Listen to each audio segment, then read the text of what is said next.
नमस्कार मित्रांनो. सध्या महाराष्ट्रभर ढगाळ वातावरण आहे, त्यामुळं विविध पिकांवरती हेलिकोफर्वा सुरवंट नावाची जी अळी आहे हिचा प्रादुर्भाव दिसून येत आहे.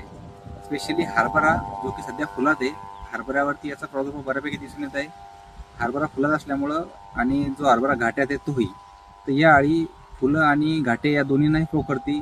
त्यानंतर ज्या ठिकाणी ही अळी राहते त्या ठिकाणी ही बघा तुम्ही अळी, तर ही अळी ज्या ठिकाणी राहणार तिथं तिची विष्ठा पडणार, त्या ठिकाणी जंताचा प्रादुर्भाव दिसून येणार आहे. या अळीमुळे पानं खराब होतील. पानं खराब झाल्यामुळं प्रकाश संश्लेषण ठीकसं होणार नाही आणि घाटे आणि फुलंही खराब होतात.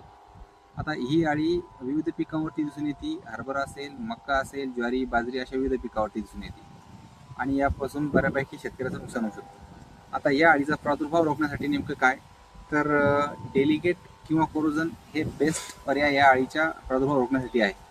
जर तुम्ही शेतामध्ये डेलिगेट वापरणार असाल तर डेलिगेट तुम्हाला 15 लिटरच्या पंपासाठी 7.5 ते 9 ml अशा पद्धतीचं वापरायचं आहे.